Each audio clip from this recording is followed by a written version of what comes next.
sir. Hey, he's out here on the ground, dead ahead, northwest. Oh yeah, I'm getting shot. He's done. And I'm down. He's done.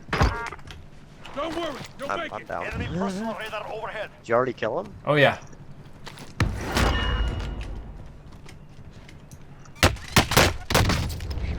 Second one's down. Team white, baby. Hey guys, Drifter here. Before we talk about hackers today, I wanted to know how you all felt about opening videos and ending videos with some of my more fun live commentary clips. I've been having fun with it recently. I think it's a neat way to open the video, but I wanted to hear your opinions on it if I continue opening up with good clips or just jump straight into the commentary. But back to our main topic. Today, unfortunately, I have to talk about the rampant cheating in Call of Duty Warzone. I run into an aimbotter or wall hacker, or at least a very suspicious player, about once per evening. My game sessions are about 2 to 3 hours long, sometimes 4. I could go a little bit further because the back's getting healthier, but I don't. And finding one hacker per 2 to 3 hours is too much for me. By the way, all this is streamed on Mixer pretty much every night if you want to hop in, links below in the description. And that frequency is just too high. I think, however, I'm getting it less than most. I usually am playing in crossplay lobbies, and in crossplay lobbies with more console players, there's less cheating. And I'm often usually in mixed skill lobbies, and lower skill lobbies also have less cheating. However, this problem is really bad for my super sweaty friends that play a lot of solos, and especially PC solos can be absolute hell. For example, Cross finds an aimbotter about once every 2 to 3 games, which means that on a good day, he's got a 33% chance of having to kill an aimbotter. Niku runs into them almost every single game that he plays for some reason. He just attracts all of the cheaters. And I've seen a lot of higher end Twitch streamers like from Doc and Tim and all these guys that are just generally getting tired of the cheating. This is the kind of problem that can kill a game early. Is there a hacker in multiplayer? Well, you can just get a new lobby. It's annoying to run into hackers in MP, and it's annoying if they turn their hacks on mid-game, but a multiplayer match is 5 to 10 minutes, and it's very low, what's the right word? Low risk, low reward. There's nothing on the line. There's no stakes here. However, when you get a hacker in your Battle Royale lobby, your last 20 minutes of work just turned into garbage. That, mental story that you were creating about how I defeated this guy and I snuck through this thing and I made this good decision just got utterly destroyed by somebody who paid $5 to download some little hack script or whatever. And that's not a good feeling at all. It's very depressing in Battle Royale, and it makes me want to stop playing. And I think a lot of other people feel the same way, because whatever kind of anti-cheat is in Warzone is clearly not working. That's kind of always been a problem with Call of Duty, since Call of Duty's been on PC recently, because PC has been an afterthought for COD for a very long time. This is one of the first few PC CODs I think has gotten its proper amount of attention, but even comparison, like Black Ops 4 was pretty good for a PC COD too, but Blackout was still filled with cheaters. I just had to quit playing on PC because there were so many people aimbotting. Developers and Activision corporate prefer to use their own proprietary anti-cheat technology instead of the default tools associated with other platforms.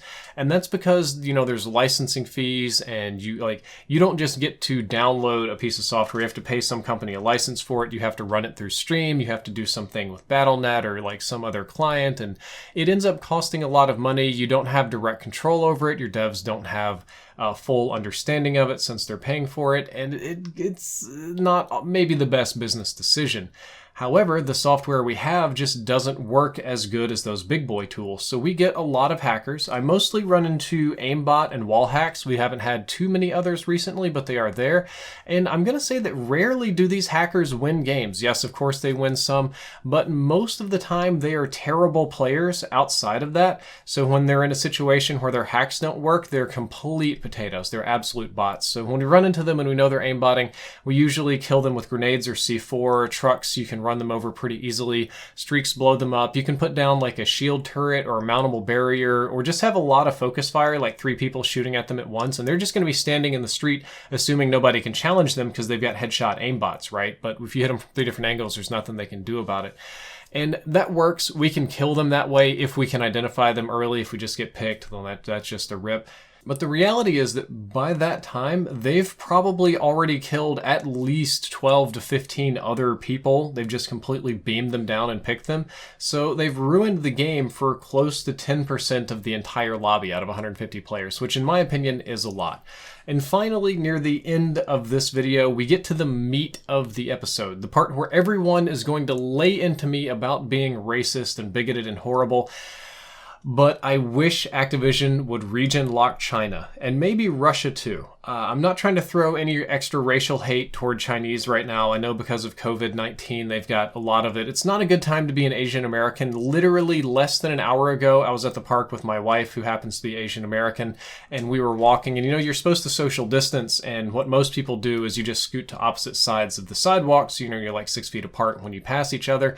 There was some older lady who saw my wife, and she was like, Chinese, and she just like panicked and went like 40 feet away, clean to the other side of the park. So there's a lot of that going around, and I'm not trying to add any extra problems to Asian Americans right now, but the reality of the situation, the base reality, the facts are that about 90% of the time that I run into a hacker in Warzone, they have a Chinese name, or after I'm dead, they have a Chinese accent on the voice chat.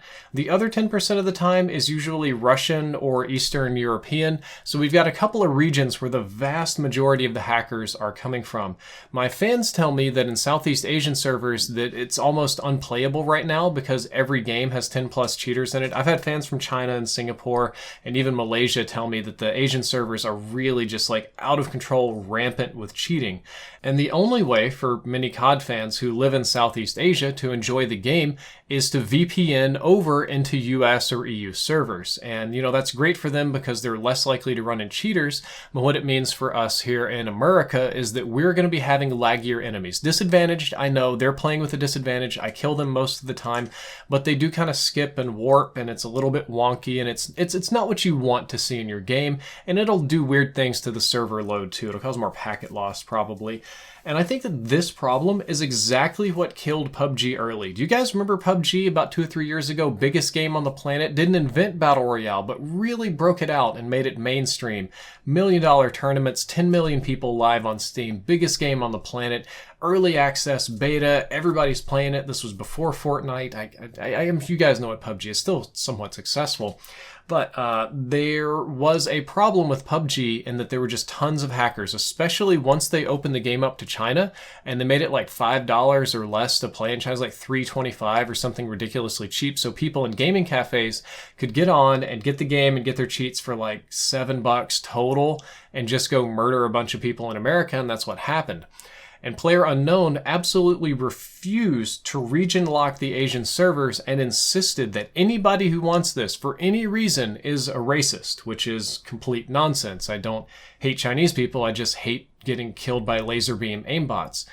So that didn't go over very well in the community. It was not a good look to have the two different regions arguing with each other. Asian players didn't like the criticism either.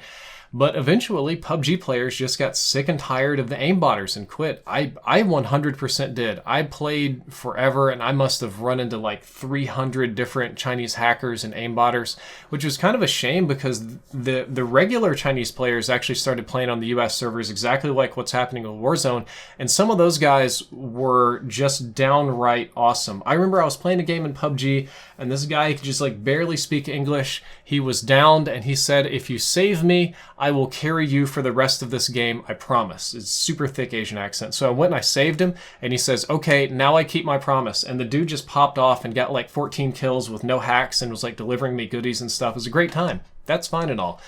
But that was like 1 out of 100. The other 99 were just aimbotters and stuff, which was miserable. However, I don't think that Activision or Infinity Ward are going to region lock Asia for the following reasons. Number one is that despite my complaining on this video, it probably won't stop the flow of Chinese hackers into our game. If you region lock the entire area, the ones that really want to are just going to get a VPN and they're going to pop up on EU and US servers anyway, and there's not much you can do to stop them. They will find a way to circumvent the region locking. That's going to happen. Number two, and probably one of the bigger ones, is that I would be surprised if region locking Asia didn't violate some contractual agreements that they have with Tencent, because my understanding is that Tencent implements and distributes there in partnership. If it's on Battle.net, that's going to be with Blizzard, and it's very restricted, and they've been working, Tencent is putting out COD Mobile in the US markets, and they're doing COD US in the Asian markets, and there's a lot of overlap, and it'd be really bad business to just region lock that area. And Tencent's a giant company. You can't screw with Tencent. That's just not going to happen. Number three is that doing so, region locking Asia, screws over Southeast Asian gamers that want to play with friends overseas despite the lag. That's one of the cool things about gaming these days, is that I can play with anybody from anywhere around the world, and I do all the time. I play with people from overseas basically every single day, even if I don't want to, because sometimes I get smashed in my lobbies. But that's a cool thing to do, to play with people all over the world. And when you region lock Asia, you deny Asian gamers the ability to do that. They can't just, pop over, oh, I'm in Hong Kong, I can't play with my friend who lives in California or Hawaii or whatever. Or, man, I'm visiting China, I'd love to play with my friends in France, but I can't because I'm region locked. And that screws over a lot of innocent people, which it just isn't a good thing.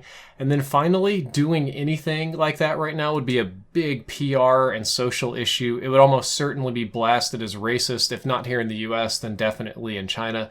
And I can't imagine anybody on the Activision PR team wanting to have to explain that decision, so I imagine they'd avoid it as much as possible.